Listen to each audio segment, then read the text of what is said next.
I'm excited to learn more about what do you have on your t-shirt.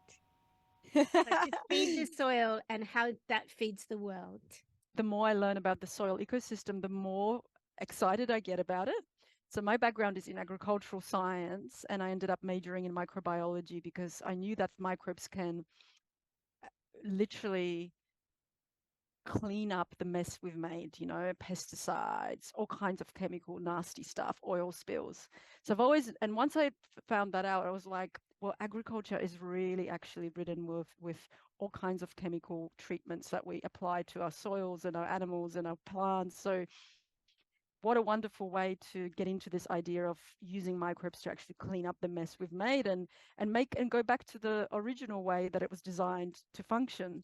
And those same organisms that do the cleanup are actually the organisms that feed the plants as well and provide immunity for plants, and they might vary, but that biodiversity around the root, all the fungi and bacteria particularly that are there, they literally take nutrients out of rock from the soil, from the mineral component of the soil, the sand, silt, and clay, and are able to take that into their bodies. And as other organisms munch on them and graze on these very, very nutrient rich organisms, bacteria and fungi, they literally release fertilizer for the plant. They literally feed the plant. So without the first initial two organisms being present, and when I say two organisms, that's the two major groups, the fungi and the bacteria. And without those guys being present in the first place, none of this can happen. So the plant can't actually be fed. And even in agricultural systems, when we apply fertilizers, those microbes are gone by then. And so the plant is almost force-fed these chemical substances, which are not good for our bodies. They're not good for the plant. This is where pests come in and disease, what we call pests and diseases. But these organisms are just there because the plant is unhealthy. But when we return the system back into the soil and allow this microbial biodiversity around our roots, these plants respond so well and they become so healthy and nutritious and so much vitality. And the microbes actually protect them. So no pests and diseases, what we call those things that eat our plants, they cannot even enter the situation. So it's like a win-all situation because, we don't have to buy anything to put into the soil. The plants are thriving because they've got their friends on their roots that they normally would be with. And then we also have the side effects of that, as in water infiltration. So way less water has to be used. We've got organic matter being built. So we're sequestering carbon into the soil, particularly fungi are present. So there's just so many benefits in working with these microbial systems and putting them back into our soils because they're very much depleted, particularly the fungi and the graziers. Bacteria is always there, but how much biodiversity do we have left? So if we can encourage people to create the microbial preparations in a specific way I can describe and enter that into our systems again, we can regenerate really quickly and get food back into our systems that is going to nourish us, nourish the soil, nourish the ecosystem, nourish the animals, the birds that then feed above in the food web. So, it's all of this beautiful beginnings that we're dealing with when we're talking about soil microbiology, plant microbiology. So I'm excited to learn how to do it. Yes, so I'm running a course called Soil Restoration Course. And so I'm putting all these creatures and their superpowers into each lesson. There's 10 lessons. They're quite long and sciencey, but very meaty in terms of getting people to understand exactly how it all fits together and how it works. And then I show people how to actually create that. And one of my favorite methods of creating these ecosystems, these soil ready-made ecosystems that we can literally do it ourselves. We provide the food and the moisture and the conditions for them to thrive. And they come from all the food that we actually feed to the worms. But really what we're doing is feeding the microbial world, and the worms feed on the microbes and they poo out double the biodiversity of microbes through their own ecosystem in their own gut.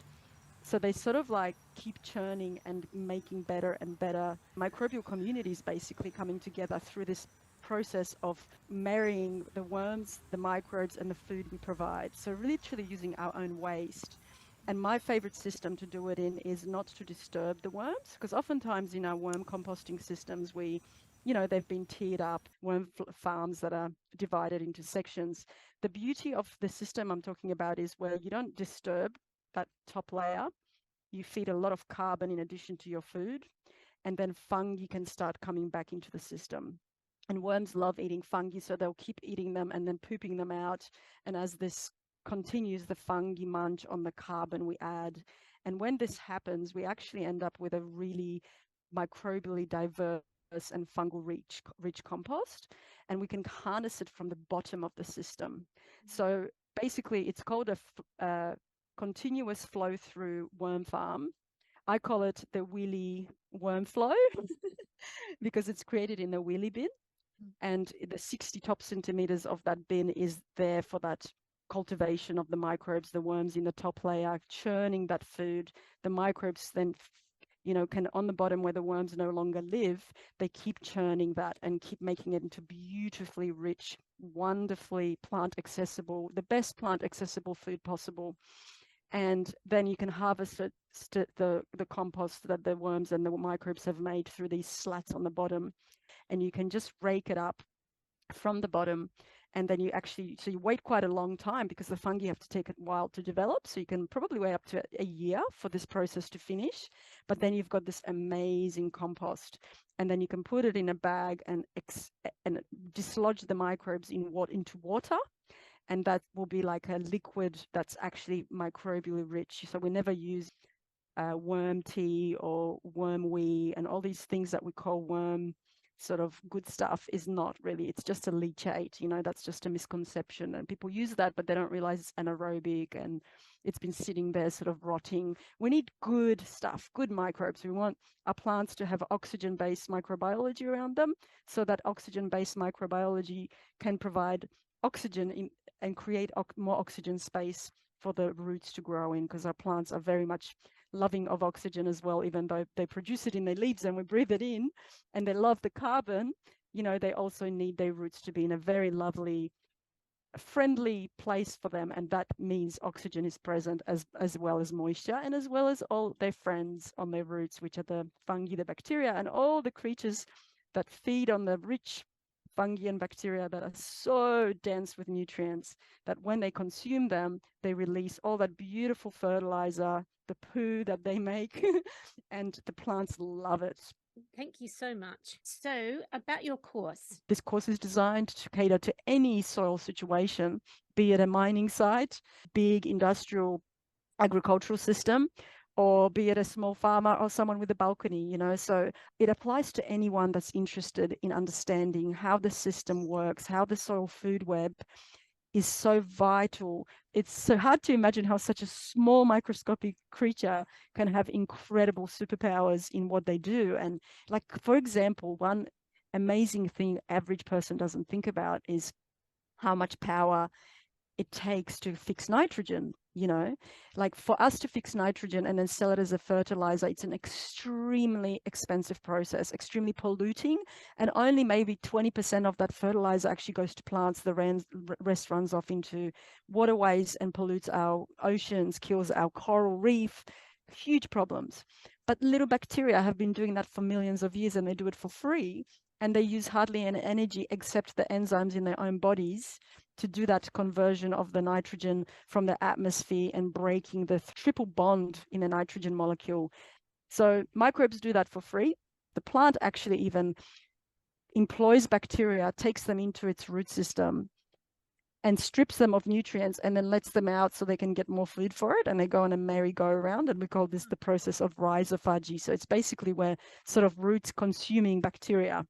But it's actually really quite nice because they keep allowing the bacteria to keep growing and feeding them, and then they go out and come back like a little circular system that's only just been discovered recently. Yeah.